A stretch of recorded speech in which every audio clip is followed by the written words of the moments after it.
Jaya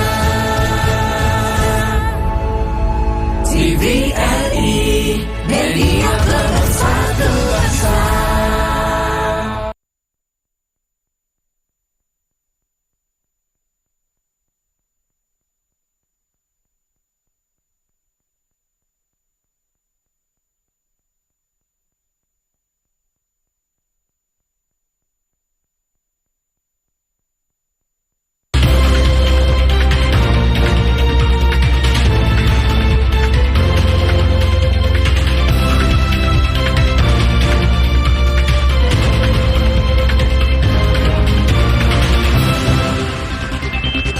Selamat pagi saudara dimanapun Anda berada, senang sekali Klik Indonesia Pagi kembali hadir menjumpai Anda selama 1 jam ke depan. Kali ini bersama saya, Andin Wijaya. Ya, dan saya Teguh Fajri. Saudara, berikut ini kita simak 2 berita utama Klik Indonesia Pagi hari ini.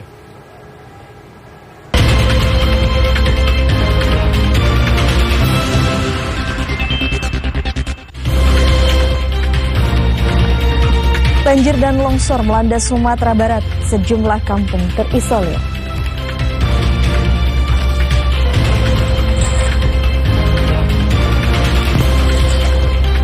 Sidang putusan Johnny G. Plate akan digelar pada hari ini.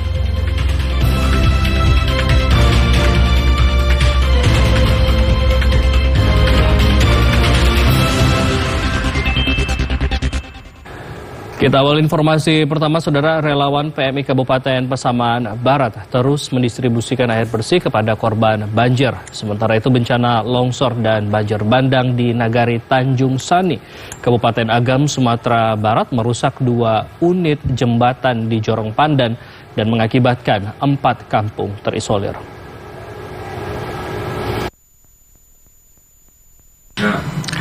Pendistribusian air bersih untuk korban banjir di Nagari Ayagadang Barat, Kecamatan Pasaman Barat, Sumatera Barat terus dilakukan. Tim relawan PMI Pasaman Barat berulang kali mengantarkan air kepada warga yang terdampak. Sekitar 1.000 liter air per tripnya berhasil dibagikan kepada masyarakat, namun jumlah tersebut masih kurang karena banyaknya jumlah korban. Sementara kondisi air sumur mereka tidak layak konsumsi karena terdampak banjir disertai lumpur. Pendistribusian air bersih tersebut akan terus dilakukan hingga kebutuhan warga terpenuhi dan pulihnya sumur korban banjir. Kehadiran mobil tandon air selalu diserbu oleh warga dan korban banjir. Warga berharap pendistribusian air bisa berkala, terutama saat memasak dan sore hari. Sementara itu, 2 jembatan penghubung di Jorong Pandan, Nagari Tanjung Sani, Kecamatan Tanjung Raya, Kabupaten Agam, Sumatera Barat, rusak berat pasca bencana longsor di Kabupaten Agam. 2 jembatan itu tidak lagi bisa dilalui kendaraan dan membuat 4 jorong di wilayah itu terisolir. Warga mengungkapkan sejak hari kejadian bencana, jorong Galapuang dan Batu Nanggai belum tersentuh bantuan dari pihak manapun. Kondisi ini akibat sulitnya akses karena tertutup longsor. Banyak akses jalan terputus membuat petugas dan tim gabungan kesulitan masuk ke bantu warga yang terdampak bencana. Hingga saat ini, tim gabungan terus berusaha membersihkan material dari 2 arah yang berbeda. Warga berharap pembersihan material longsor dapat cepat diatasi, sehingga akses jalan dapat kembali bisa dilalui masyarakat, termasuk masuknya bantuan bagi para korban. Sementara itu di Kota Padang, pasca banjir melanda Kota Padang, sejumlah ular piton memasuki permukiman rumah warga. Diduga, ular tersebut keluar karena terseret air banjir dan masuk ke rumah warga, kolam dan saluran air. Hingga saat ini, Damkar mencatat telah melakukan evakuasi 6 ekor ular piton di Kecamatan Padang Timur, Padang Utara, dan Padang Selatan. 6 ekor ular piton tersebut rata-rata memiliki panjang 2 hingga 4 meter. Usai berhasil dievakuasi, ular piton tersebut dilepas liarkan ke habitatnya. Damkar Padang mengimbau kepada masyarakat untuk berhati-hati terhadap ular dan hewan berbisa akibat terbawa air saat banjir beberapa hari yang lalu. Warga dapat menghubungi pihak Damkar untuk melakukan evakuasi ular atau hewan berbisa ketika ditemukan. Informasi lainnya, saudara, kelompok kriminal bersenjata atau KKB wilayah Intan Jaya, Papua Tengah menyerang aparat keamanan Polsek dan Koramil Homeyo Kabupaten Intan Jaya, Papua Tengah. Kepala Bidang Humas Polda Papua, Kombes Pol Ignatius Beni Adi Prabowo menginformasikan serangan KKB terhadap personil TNI dan Polri berawal saat personil melakukan pertemuan dengan tokoh agama dan masyarakat. Pertemuan itu membahas hilangnya senjata api yang diduga dicuri oleh KKB milik anggota Polsek. Tiba-tiba terdengar rentetan tembakan ke arah Polsek dan Koramil Homeyo sehingga anggota Polsek dan Koramil bertahan dan melakukan tembakan balasan. Kabid Humas Polda Papua menyebut kontak tembak terjadi sekitar 2 jam. Kemudian KKB diduga bergeser ke Kampung Bilai. Dalam aksi kontak tembak tersebut tidak ada korban jiwa baik dari aparat TNI Polri maupun dari KKB. Sebelumnya pada Sabtu 15 Juli dilaporkan hilangnya senjata api laras panjang milik anggota Polsek Homeyo yang diduga dicuri oleh anggota KKB. Kabid Humas Polda Papua Kombes Pol Beni menyatakan, saat ini Polda Papua tengah melakukan penyelidikan dan investigasi terkait hilangnya senjata api milik anggota Polsek tersebut. Polda Papua mengimbau warga distrik Homeyo Kabupaten Intan Jaya mendukung aparat keamanan TNI Polri dalam menjaga situasi Kamtibmas yang aman dan kondusif demi kemajuan dan berkembangnya pembangunan di daerah tersebut. Sementara itu, Saudara Panglima TNI Laksamana TNI Yudo Margono menyatakan tidak akan melakukan pendekatan secara militer dalam proses penyelamatan pilot Susi Air Kapten Felix Martens yang saat ini masih disandra oleh kelompok kriminal bersenjata di Papua. Panglima TNI Laksamana TNI Yudo Margono menyatakan TNI masih akan melakukan negosiasi dengan melibatkan tokoh masyarakat dan pimpinan di aparatur pemerintahan dalam proses penyelamatan pilot Susi Air Kapten Felix Martens. Karena itu Panglima TNI menegaskan tidak akan melakukan pendekatan secara militer dalam proses penyelamatan pilot Susi Air tersebut. Panglima TNI menilai jika dilakukan tindakan militer justru akan membahayakan dan mengorbankan masyarakat. Panglima TNI menjelaskan, tokoh masyarakat dan pejabat pemerintahan di Papua masih berkomitmen dan menyanggupi untuk melakukan penyelamatan lewat jalur negosiasi. PJ Bupati Nduga masih melakukan negosiasi tersebut. Kini pihaknya masih menunggu hasil dari negosiasi yang dilakukan. Kelompok kriminal bersenjata atau KKB pimpinan Egyanus Kogoya menyandra pilot Susi Air Kapten Felix Martens. KKB meminta uang tebusan sebesar 5 miliar rupiah. Pemerintah daerah Nduga melalui Polda Papua menyampaikan menyanggupi permintaan itu. Hingga kini belum ada komunikasi antara Pemda Nduga dan Polda Papua dengan Egyanus Kogoya. Philips masih ditawan KKB dan diduga bermukim di hutan belantara sejak 7 Februari 2023. Sementara itu, Gubernur nonaktif Papua Lukas NMB sedianya dijadwalkan menjalani persidangan lanjutan di Pengadilan Tindak Pidana Korupsi Tipikor Jakarta pada Senin 17 Juli 2023 dalam kasus suap dan gratifikasi. Namun sidang pemeriksaan saksi ditunda karena kesehatan Lukas NMB yang memburuk. Pengadilan Tipikor Jakarta dijadwalkan menggelar kembali sidang dugaan suap dan gratifikasi dengan terdakwa Gubernur nonaktif Papua Lukas NMB pada Senin 17 Juli 2023. Agenda sidang yaitu pemeriksaan saksi dari pihak jaksa penuntut umum pada KPK. Namun sidang ditunda karena kondisi kesehatan Lukas NMB yang memburuk. Hakim memutuskan untuk melakukan pembantaran kepada Lukas NMB sejak 16 Juli hingga 31 Juli 2023 di Rumah Sakit Pusat Angkatan Darat RSPAD Gatot Subroto, Jakarta. Hakim juga memerintahkan jaksa untuk melaporkan secara berskala kondisi kesehatan Lukas NMB. Ketua Majelis Hakim Rianto Adam Ponto memerintahkan jaksa menyiapkan second opinion atau pendapat kedua terkait kondisi kesehatan Lukas NMB. Hakim menyatakan jaksa bisa meminta second opinion ke Ikatan Dokter Indonesia (IDI). Sidang akan dilanjutkan lagi pada Selasa 1 Agustus 2023 dengan mendengarkan second opinion dari Ikatan Dokter Indonesia atau IDI. Nantinya, hakim akan memutuskan sidang dengan agenda keterangan saksi dapat dilanjutkan atau tidak berdasarkan second opinion IDI. Adapun hari ini, jaksa penuntut umum menghadirkan 5 saksi.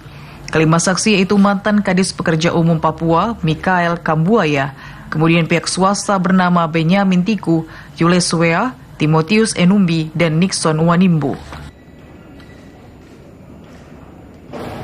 Jaksa Komisi Pemberantasan Korupsi KPK mengungkapkan Gubernur Nonaktif Papua Lukas NMB tidak mau makan dan minum obat saat berada di rumah sakit tahanan Komisi Pemberantasan Korupsi KPK.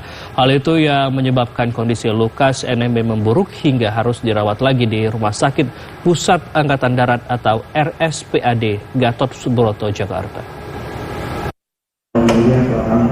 Dalam sidang lanjutan dengan terdakwa Gubernur Nonaktif Papua, Lukas NMB, Jaksa Penuntut Umum menjelaskan pada 15 Juli 2023, pihaknya menerima laporan dari Rutan bahwa terdakwa Lukas mengeluh pusing dan mual.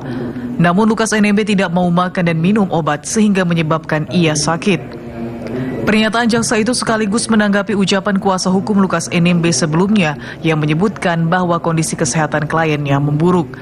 Pengacara Lukas NMB, Petrus Bala Pationa, mengatakan memburuknya kondisi Lukas itu disebabkan karena KPK lama merujuk kliennya ke RSPAD Gatot Subroto, Jakarta.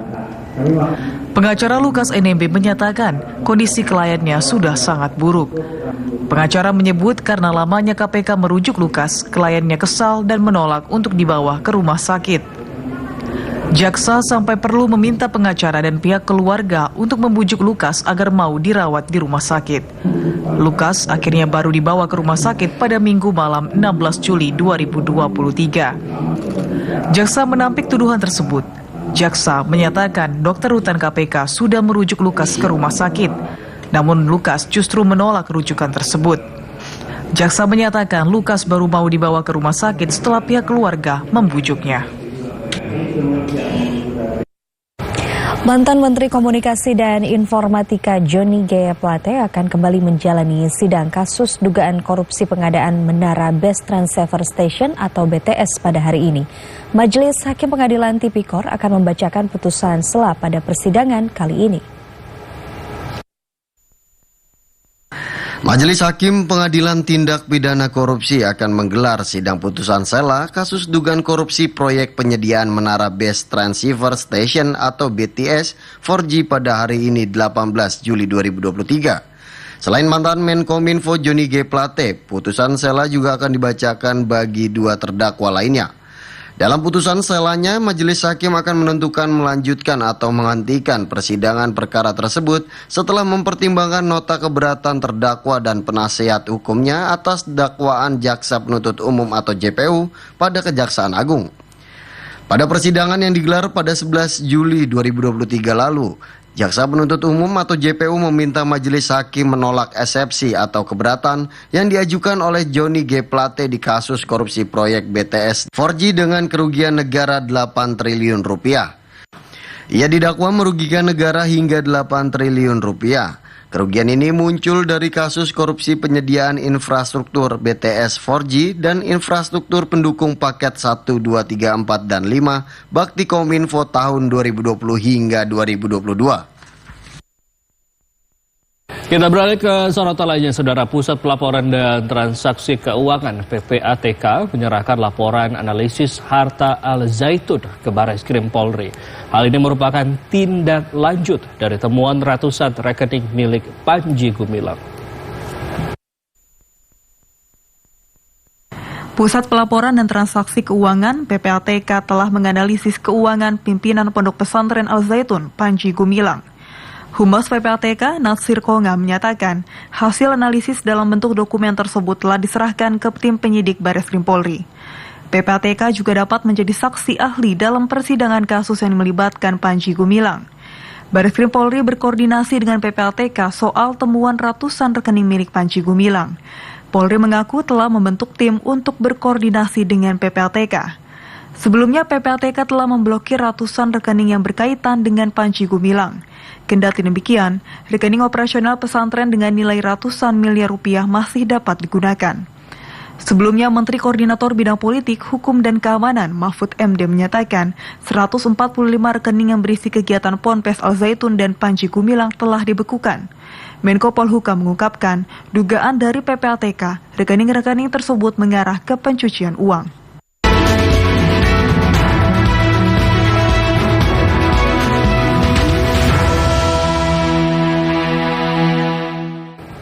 Beralih ke informasi menuju pemilu 2024. Saudara, bakal calon presiden yang diusung PDI Perjuangan, Ganjar Pranowo, meminta juru kampanye atau jurkam pemenangan tidak menggunakan hoaks maupun manipulasi data kepada masyarakat saat melakukan kampanye jelang Pesta Demokrasi 2024 mendatang. Pak Ganjar Pranowo. Bakal calon presiden yang diusung PDI Perjuangan Ganjar Pranowo menyatakan juru kampanye atau jurkam pemenangan diharapkan mampu memberi edukasi kepada masyarakat dengan menyampaikan ide, gagasan, pengalaman kepemimpinan yang sudah dilakukan oleh dirinya. Yang meminta jurkam pemenangan agar tidak menggunakan hoaks maupun manipulasi data kepada masyarakat. Hal itu disampaikannya saat menghadiri acara pelatihan jurkam yang berisikan kader parpol pengusung Ganjar Pranowo di Jakarta pada Senin 17 Juli 2023. Di sisi lain, Ganjar Pranowo juga mengajak ratusan jurkam tidak membawa politik identitas saat prosesi kampanye nantinya. Satu, tidak nge-hoax. Dua, tampilkan data-data dengan jujur. Ya.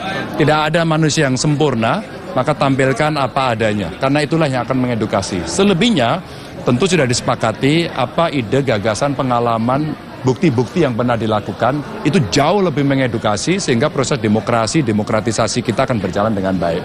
Yang kedua, jangan membawa politik identitas untuk pendukungnya Ganjar. Sehingga kebersamaan kita sebagai anak bangsa akan betul-betul kita jaga sehingga pemilu ke depan aman, santai, menyenangkan, betul-betul ini adalah pesta. Sedikitnya 300 jurkam yang terdiri dari kader parpol yang mendukung bakal calon presiden Ganjar Pranowo mengikuti pelatihan juru kampanye di Jakarta selama 2 hari. Sekjen PDI Perjuangan Hasto Kristianto mengungkapkan para jurkam yang dilatih mayoritas berasal dari kalangan milenial di bawah usia 40 tahun. Dan selanjutnya rasanya tidak.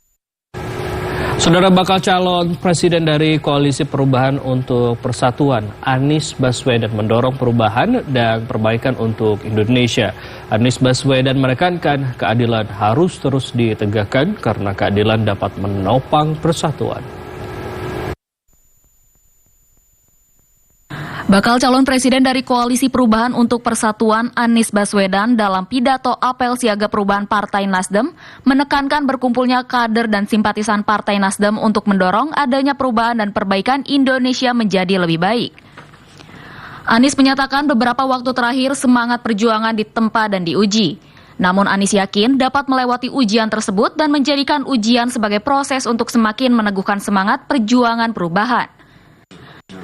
Anies menyebut apel siaga perubahan Partai Nasdem menjadi momentum menguatkan tekad dan komitmen perubahan restorasi Indonesia, meluruskan kembali arah bangsa dan mengejar kembali janji kemerdekaan untuk ditunaikan untuk segenap tumpah darah Indonesia.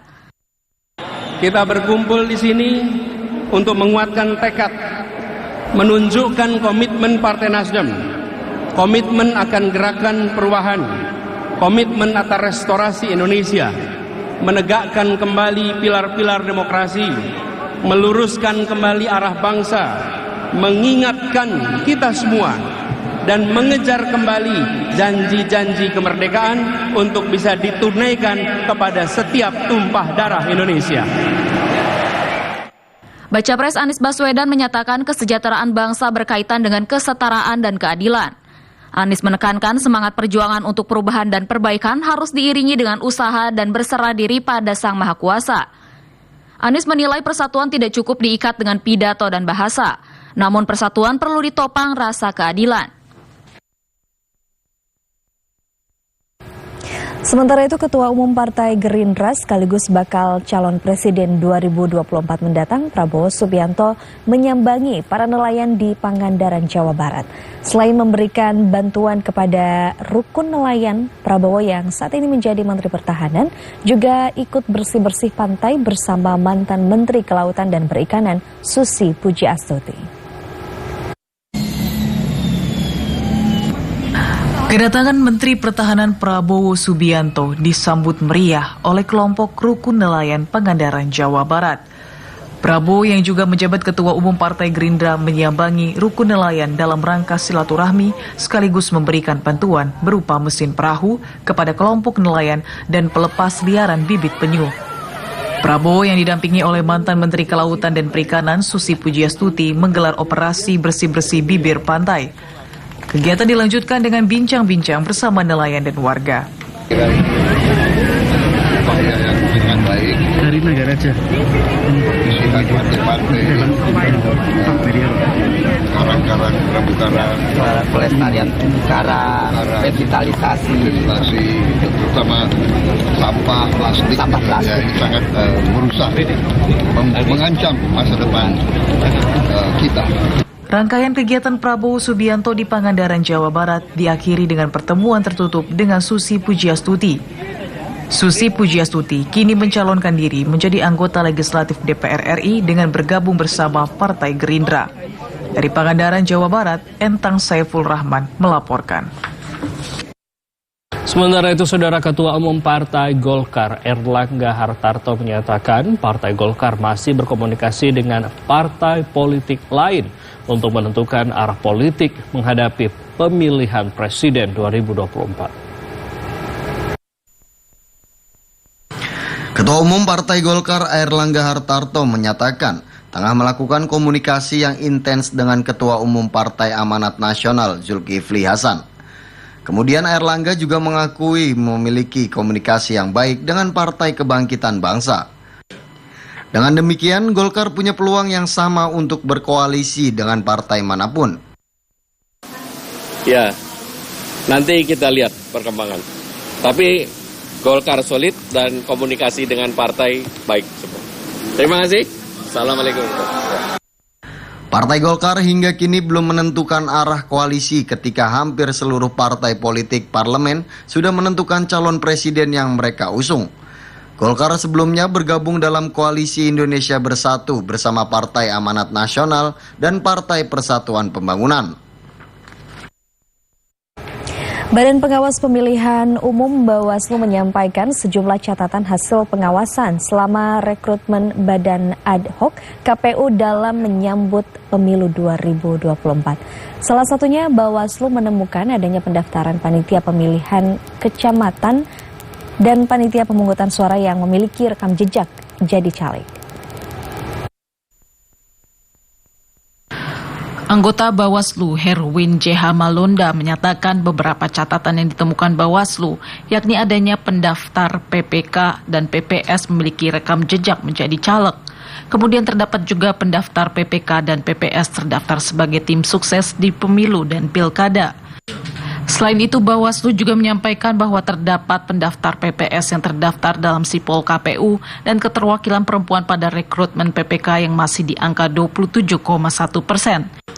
Tidak hanya itu, terdapat juga adanya perlakuan fasilitas yang berbeda antara peserta dengan metode video call saat pelaksanaan tes wawancara PPK dan adanya pendaftar PPS yang terikat dalam satu perkawinan sesama penyelenggara pemilu.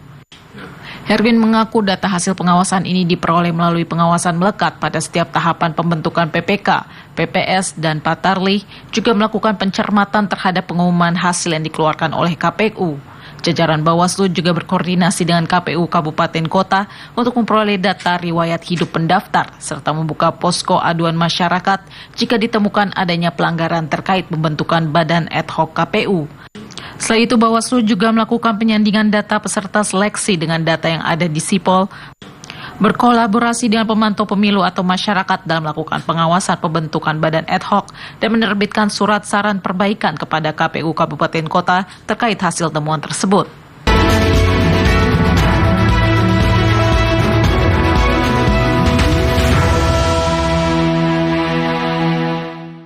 Dan sejumlah informasi lainnya akan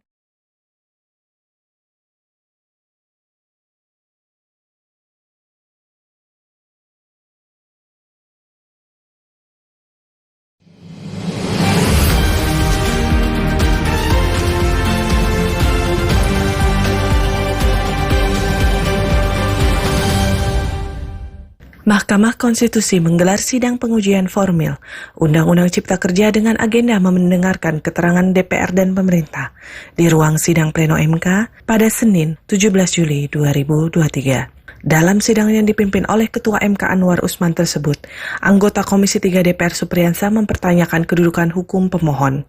Maka DPR RI berpandangan bahwa para pemohon tidak memiliki kedudukan hukum atau legal standing dalam pengujian formil Undang-Undang Nomor 6 2023 terhadap Undang-Undang Dasar Negara Republik Indonesia tahun 1945. Sementara itu, pemerintah melalui Dirjen Peraturan Perundang-undangan Kementerian Hukum dan Hak Asasi Manusia, Asep N. Mulyana, menyebut pernyataan pemohon yang mengatakan bahwa model legislasi UU Cipta Kerja kembali pada otoriter Orde Baru hanyalah asumsi belaka. Bahwa pernyataan pemohon bahwa model legislasi Undang-Undang 6 tahun 2003 mengembalikan proses pembentukan undang-undang yang eksekutif heavy dan otoriter seperti zaman Orde Baru adalah tidak memiliki dasar dan hanya merupakan asumsi pemohon semata. Selain itu, dalam sidang yang sama, MK juga menetapkan penundaan pemeriksaan permohonan pengujian material Undang-Undang Cipta Kerja yang diajukan oleh Rega Felix dan Leonardo Sihaan. Panjerawan, Agung Sumarna, MKTV News melaporkan.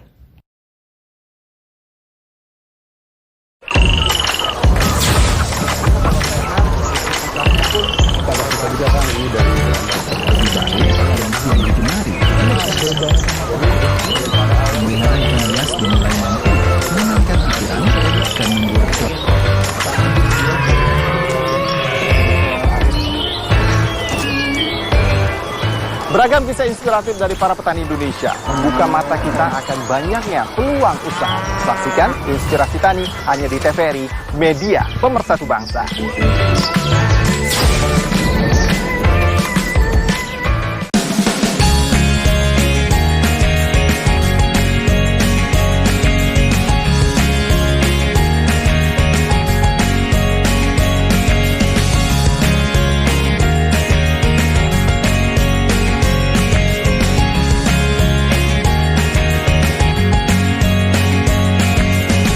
Saksikan Sobat Milenial setiap Sabtu hanya di TVRI.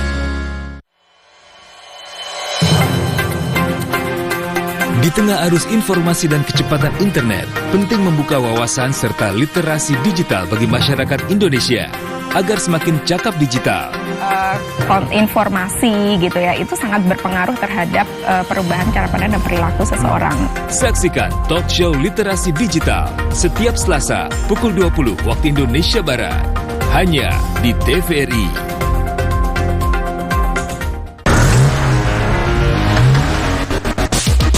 Otomania, jangan lewatkan program yang menyajikan beragam informasi otomotif dalam negeri. Otoscreen, tayang 30 menit, hadir dengan sajian dan ulasan yang menarik. Saksikan Otoscreen di kanal TVRI Nasional dan TVRI Sport.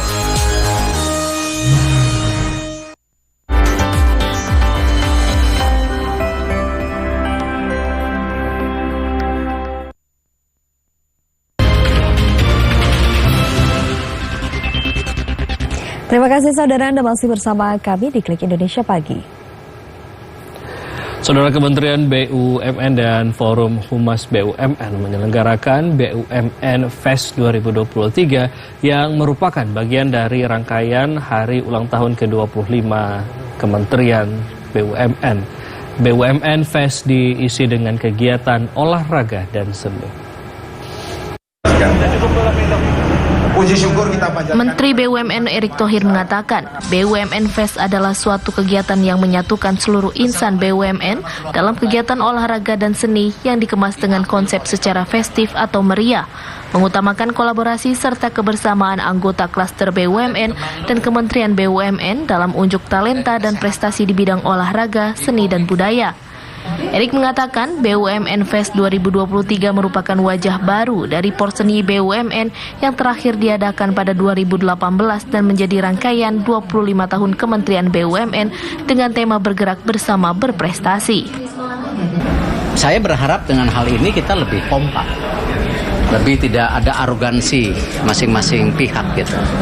Nah sama porseni ini yang kita lakukan juga perubahan untuk BUMN Fest istilahnya, gaya anak muda sekarang. Di sini ada e-sport, saya lihat ada lomba band, tapi juga banyak olahraga lainnya, bahkan tradisional. Dan pertandingannya ini bukan per perusahaan yang akhirnya mengajukan sendiri-sendiri lagi, tapi ini per klaster. BUMN Fest 2023 berlangsung hingga 30 Juli 2023. Acara tersebut diselenggarakan di beberapa lokasi yang sebagian besar adalah milik BUMN, yaitu Brilliant Stadium Indoor, Telkom Landmark, Gor PGN dan Mogot, Lapangan Madya Senayan, Gor Bulungan, GBK Arena 123 Senayan, Velodrome untuk cabang olahraga. Sementara untuk cabang seni akan diadakan di Pertamina, PLN, BRI, dan Sarinah.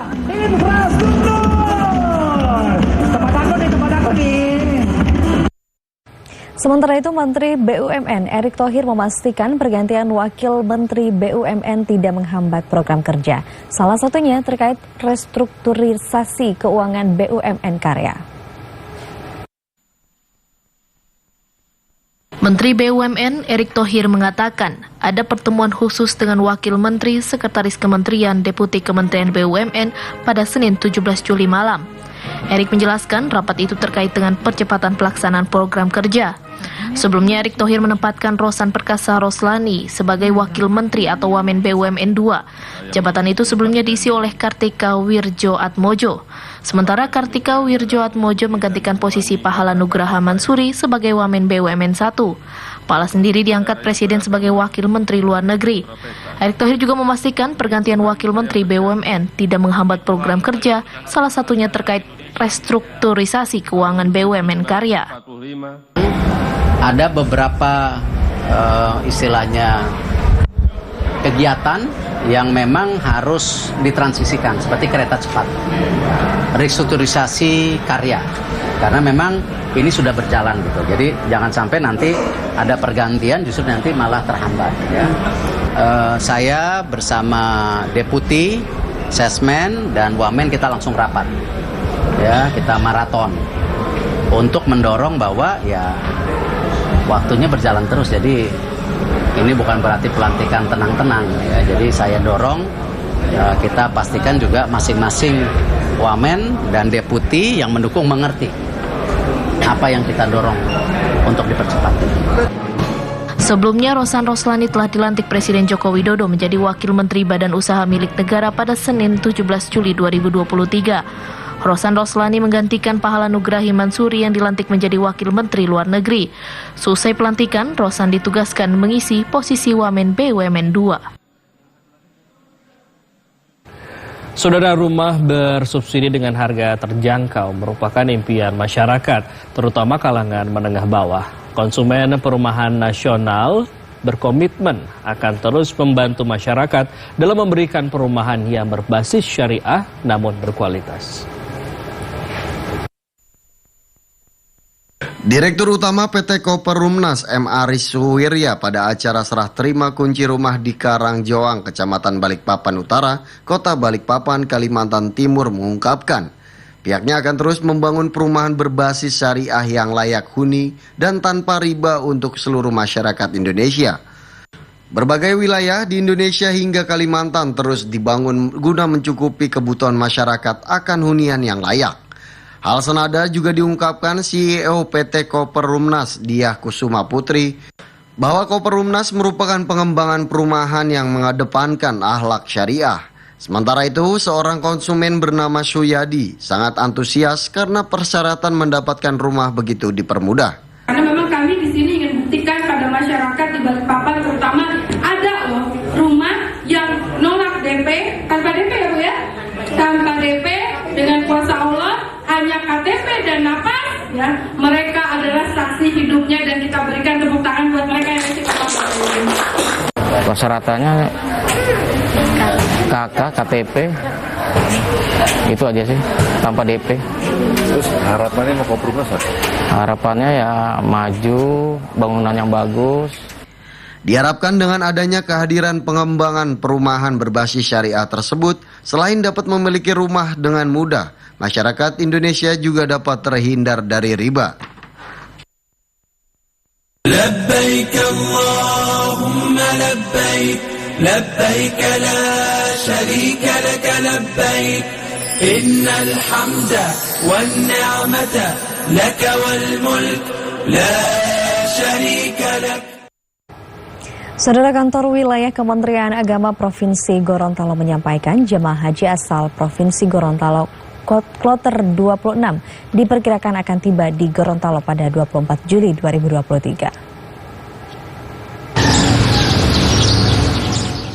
Kepulangan jamaah haji asal Provinsi Gorontalo ke tanah air dijadwalkan berlangsung mulai pada tanggal 23 Juli 2023. Kepala Seksi Penyelenggara Haji dan Umroh Kantor Wilayah Kementerian Agama Provinsi Gorontalo Ibrahim Tesore menyampaikan, saat ini jamaah haji masih berada di Madinah melaksanakan ibadah Arba'in. Ia mengatakan untuk kepulangan jamaah haji Provinsi Gorontalo dibagi dalam 3 kloter, yakni kloter 26, kloter 29, dan kloter 32. Sesuai jadwal, pemulangan jamaah haji Provinsi Gorontalo akan dimulai dengan rombongan kloter 26 yang akan tiba di Debarkasi Haji Sultan Hasanuddin Makassar pada 23 Juli 2023 dan diperkirakan tiba di Gorontalo pada tanggal 24 Juli 2023. Sementara untuk rombongan kloter 29 UPG dijadwalkan tiba di Gorontalo pada 26 Juli 2023 dan kloter 32 UPG akan tiba di Gorontalo pada 27 Juli 2023. Sesuai dengan jadwal, insya Allah jamaah kloter 26 itu sampai di Makassar diperkirakan kurang lebih dengan perubahan waktu yang ada sekitar jam 1 pada tanggal 24 dan diperkirakan 4 jam hingga 5 jam ke depan jamaah akan diberangkatkan ke Gorontalo. Seperti itu aturan dari penerbangan. Sementara itu, data Kantor Wilayah Kementerian Agama Provinsi Gorontalo, dari 1024 jamaah haji Gorontalo terdapat 2 anggota jamaah haji dari kloter 26 meninggal di Tanah Suci. Fadila Tolinggi, Hashim Ma'ruf, TVRI Gorontalo. Sementara itu, saudara, 2 jemaah haji yang berasal dari Kabupaten Bone, Sulawesi Selatan dan Kabupaten Nunukan, Kalimantan Utara wafat di Tanah Suci. Kedua jemaah yang meninggal dunia tersebut dikebumikan di Arab Saudi. Suasana duka menyelimuti Nurmiati, anak dari salah satu jemaah haji kloter 1 Bone, di sela suasana kedatangan jemaah haji. Ia mengatakan bahwa orang tua laki-laki Yapa Semaila Saleng Suru, 92 tahun, punya rekam medik telah dioperasi 2 bulan sebelum ke Tanah Suci, namun saat itu kondisi kesehatan baik berdasarkan hasil pemeriksaan. Sementara tim medis kloter haji Nur Laila mengatakan, Yapa terus dipantau dan dilayani hingga dinyatakan meninggal dunia. Sementara itu, Ketua Rombongan Haji Bone Haji Sainal Abidin menceritakan Yapa mempersiapkan dirinya sebab selain ingin menikmati makanan kesukaannya, kolak pisang, juga selalu ingin mengenakan pakaian yang bersih, namun Yapa sudah melakukan wukuf di Padang Arafah. Suryani Dona Umar, jemaah haji asal Kabupaten Nunukan, Kalimantan Utara, meninggal dunia di Rumah Sakit Mekah, Arab Saudi. Almarhumah meninggal dunia di usia 68 tahun pada Jumat 14 Juli 2023 lalu pada pukul 5 pagi akibat mengalami sakit stroke usai menyelesaikan seluruh proses tahapan ibadah haji. Ia merupakan warga Jalan Pelabuhan Baru, Kelurahan Nunukan Timur, Kecamatan Nunukan. Almarhumah Suryani Dona Umar berangkat bersama rombongan jemaah haji reguler kloter 5 Kabupaten Nunukan yang masuk dalam embarkasi Balikpapan. Kepala Seksi Pelaksanaan Haji dan Umrah Kementerian Agama Kabupaten Nunukan, Haji Abdul Sani mengatakan, karena kondisi kesehatan memburuk, almarhumah dibawa ke Rumah Sakit Arab Saudi untuk pemeriksaan medis dan rawat inap dengan menggunakan ventilator dan alat lainnya untuk bantuan pernapasan karena sistem otak pasien tidak berfungsi. Labbaik Allahumma labbaik, labbaik la syarika lak labbaik, innal hamda wan ni'mata lak wal mulk la syarika lak. Kita beralih ke informasi lain, saudara. Warga negara asing asal Rusia yang dideportasi dan dicekal oleh imigrasi Denpasar, Artem Kotukov, mengunggah video berdurasi sekitar 14 menit dan viral di media sosial. Artem meminta perlindungan ke Presiden Republik Indonesia Joko Widodo dan Menkumham RI Yasona Lauli untuk mengkaji kembali pendeportasian dan pencekalan dirinya. Diduga adanya kekeliruan saat pemeriksaan di kantor imigrasi Denpasar. Artem dituduh melanggar pasal 71 Undang-Undang Keimigrasian tentang domisili atau alamat tinggal. Artem heran yang muncul di media pihak imigrasi mengutip pasal 75 ayat 1 yang mengatur tentang sanksi deportasi bagi orang-orang asing yang melanggar ketentuan hukum keimigrasian dan termasuk kegiatan yang dianggap membahayakan. Artem mengatakan dirinya tidak pernah berbuat membahayakan selama di Indonesia, bahkan memamerkan SKCK dari Mabes Polri.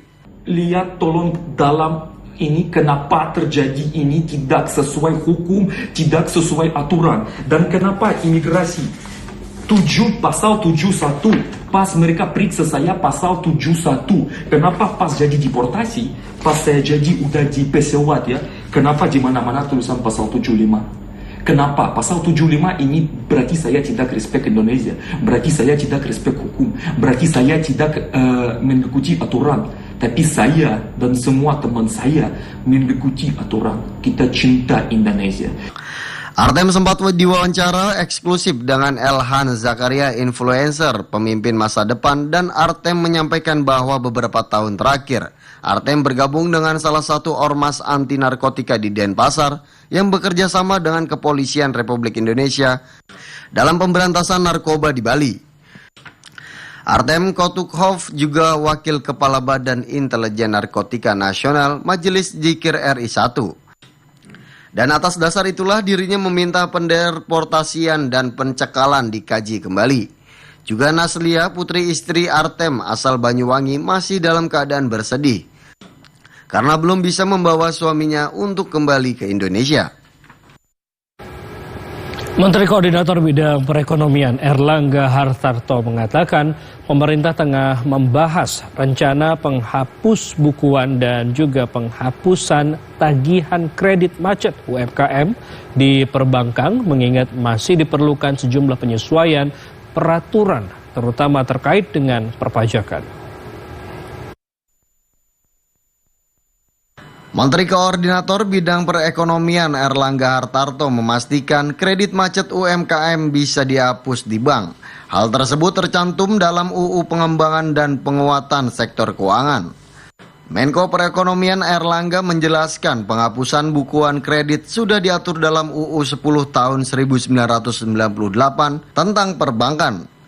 Tidak hanya itu, ada pula aturan serupa di Peraturan Bank Indonesia nomor 14/PBI/2012 dan juga Peraturan OJK 40 tahun 2019. Nah, berdasarkan perundang-undangannya sebetulnya undang-undangnya semua siap. Ada Undang-Undang 10 tahun 98 terkait kalau bank kesulitan melakukan usaha, bank dapat melakukan penghapus bukuan kredit, dan ini berlaku untuk seluruh perbankan. Kemudian sudah ada Peraturan Bank Indonesia tentang penilaian aktiva umum PBI 14/15/2012 dan POJK nomor 40 tahun 2019. Nah, tentu ada ketentuan-ketentuan juga yang masuk di dalam P2SK, Undang-Undang tentang Pengembangan dan Penguatan Sektor Keuangan, di mana dalam pasal 250 dan 251 itu disampaikan bahwa piutang macet di perbankan, terutama UMKM. Menteri Koordinator Bidang Perekonomian Erlangga mengungkapkan terdapat syarat penghapusan bukuan tagihan utang. Salah satunya tagihan utang yang macet harus direstrukturisasi terlebih dahulu. Kemudian setelah penagihan optimal, restrukturisasi tetap tidak tertagih, maka bisa dihapus bukukan dan hapus tagih. Jumlah debitur yang masuk kategorisasi kolektibilitas 2 terdapat 912.259 orang, sedangkan kolektibilitas 5 ada 246.324 orang.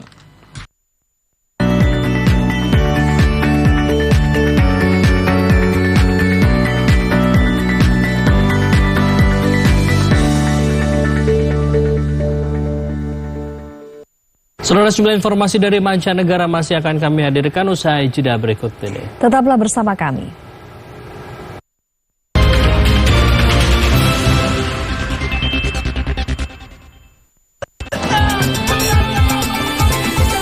Dominasi PA bukan lagi.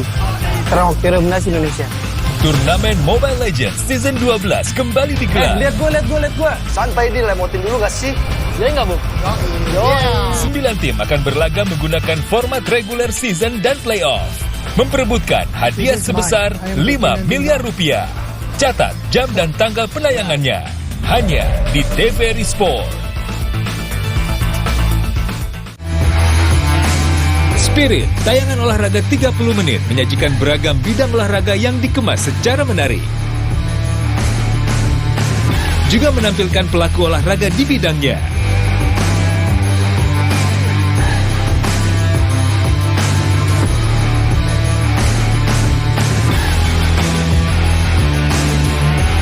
Saksikan Spirit di kanal nasional dan kanal TVRI Sport.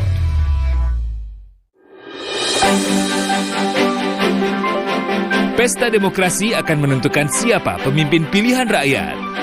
Bagaimana dan siapa pilihan Anda? Saksikan Pilihan Rakyat, Senin hingga Jumat pukul 16 waktu Indonesia Barat. Hanya di TVRI.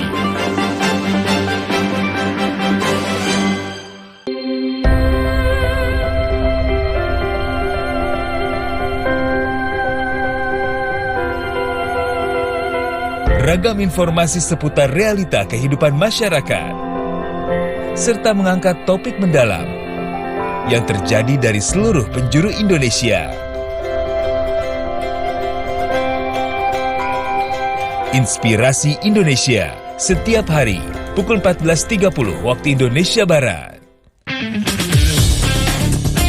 Meraih puncak prestasi olahraga tidak lepas dari problematika di dalamnya. Apa saja dan bagaimana pelaku olahraga mensiasatinya? Secepatnya juga untuk mencari atlet-atlet barunya lagi gitu untuk dibahas secara mendetail bersama narasumber di bidangnya.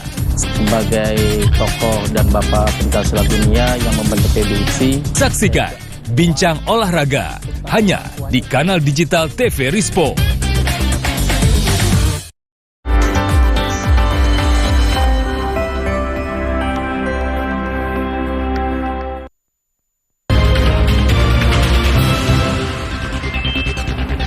Terima kasih Anda masih bersama kami di Klik Indonesia Pagi.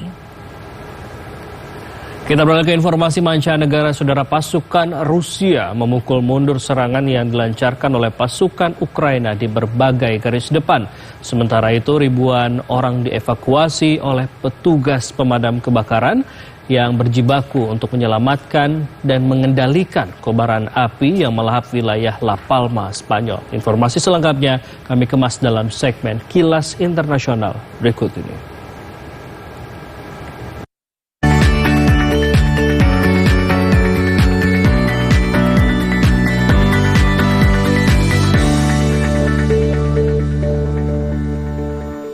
Атак противника в районах населенных пунктов. Pasukan Rusia memukul mundur serangan yang dilancarkan pasukan Ukraina di berbagai front. Kementerian Pertahanan Rusia melaporkan pasukan Rusia memukul mundur serangan Ukraina di Donetsk, Kransi-Liman, dan wilayah lainnya. Pasukan Rusia juga menyerang pos komando Brigade Serangan Ketiga Angkatan Bersenjata Ukraina.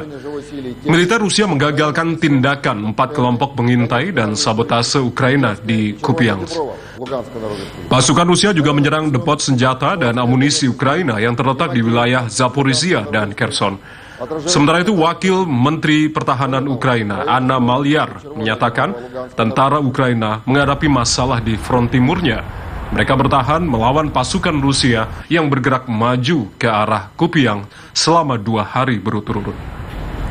Kedua belah pihak terlibat dalam pertempuran sengit di Bakhmut saat militer Ukraina membuat kemajuan di sayap selatan, sementara pasukan Rusia melanjutkan serangan mereka di sayap utara.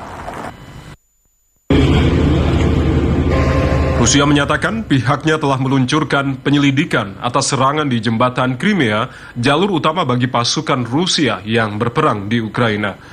Video yang dirilis oleh Komite Investigasi Rusia pada hari ini menunjukkan para penyelidik mengumpulkan puing-puing di bagian jembatan yang rusak.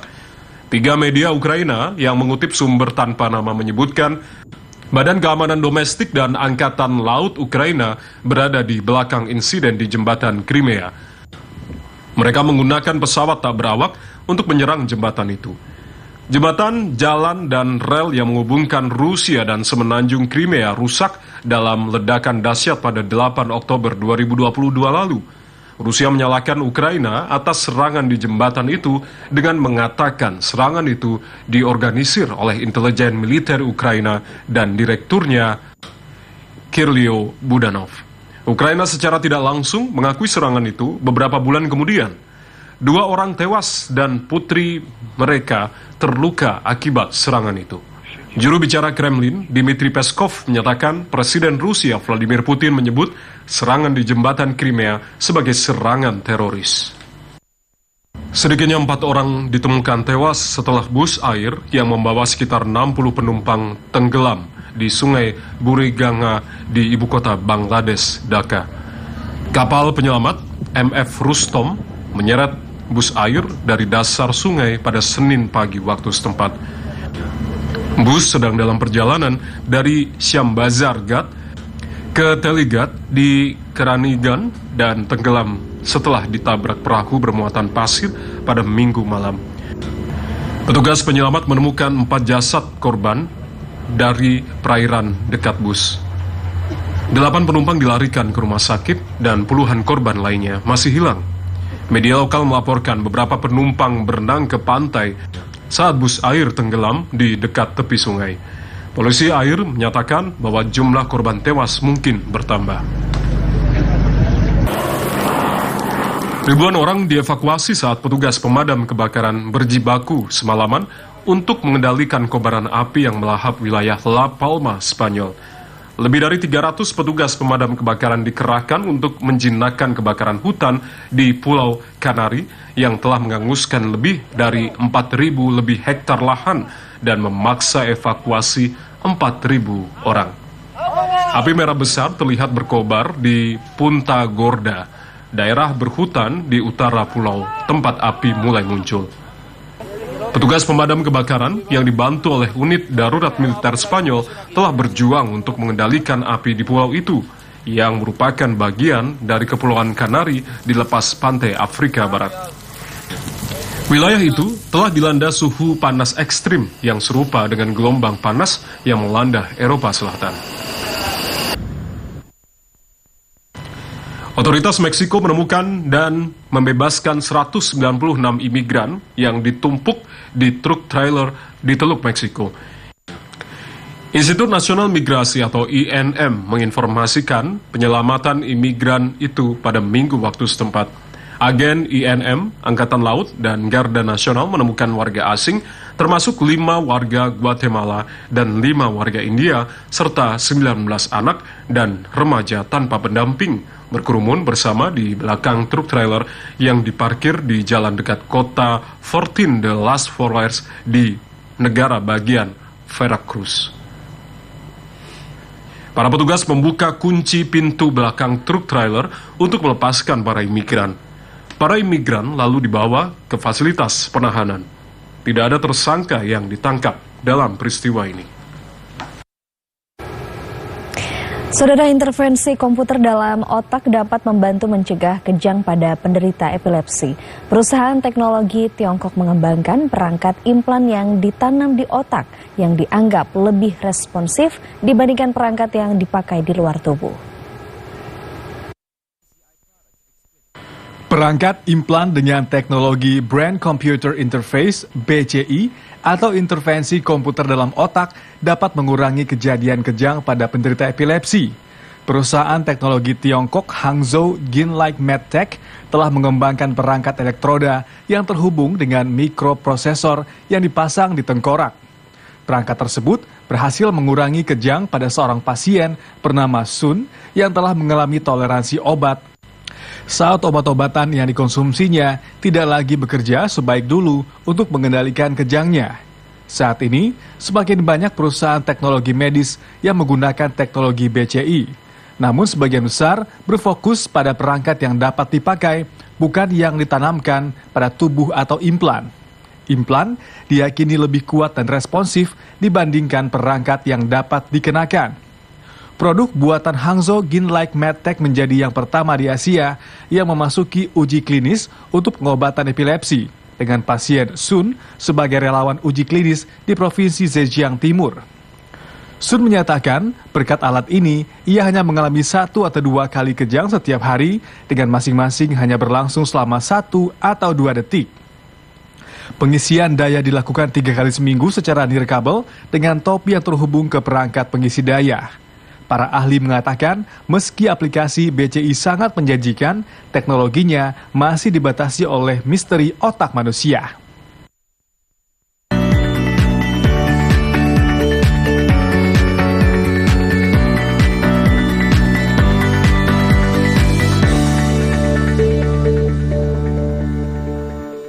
Saudara Menteri Pertahanan Prabowo Subianto berpartisipasi dalam gerakan bersih-bersih pantai di Kabupaten Pangandaran, Jawa Barat pada Senin 17 Juli 2023 bersama dengan mantan Menteri Kelautan dan Perikanan Susi Pujiastuti dan anak-anak muda yang tergabung dalam Pandu Laut Nusantara. Menteri Pertahanan Prabowo Subianto menyatakan kegiatan bersih-bersih pantai dari sampah plastik ini adalah bagian dari upaya menjaga kelestarian bumi. Menhan Prabowo Subianto pun memberikan dukungan dan apresiasi pada para penggerak inisiatif ini yang merupakan pemuda-pemudi tanah air. Prabowo menyebut isu sampah plastik yang mengotori pantai dan laut saat ini tengah menjadi perhatian seluruh dunia dan butuh upaya banyak pihak untuk mengatasi persoalan tersebut. Alhamdulillah dengan pekerjaan sukarela dari generasi muda yang bertanggung jawab, yang memikirkan masa depan ini sangat penting. Saya salut sama kalian anak-anak muda ini yang berpikir bangsa, berpikir bumi, berpikir lingkungan hidup. Ya. Mantan Menteri Kelautan dan Perikanan Susi Pujiastuti mengapresiasi kedatangan Prabowo ke Pangandaran pada kesempatan itu. Menurut Susi, kehadiran Prabowo dalam acara bersih-bersih pantai ini menunjukkan komitmennya tersebut terhadap isu lingkungan. Tentang lingkungan, jaga lingkungan, memberdayakan nelayan. Ya, dan saudara, informasi tadi sekaligus menutup perjumpaan kita di Klik Indonesia pagi kali ini. Akhirnya saya Andin Wijaya. Ya, dan saya Teguh Fajri mewakili seluruh kerabat kerja bertugas mengucapkan terima kasih atas perhatian dan kebersamaan Anda. Selamat pagi dan sampai jumpa.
Taman Nasional Waikambas, kawasan konservasi dengan luas sekitar 125.000 hektar, kaya akan satwa liar dan menjadi habitat gajah Sumatera, Elepas Maximus sumatranus.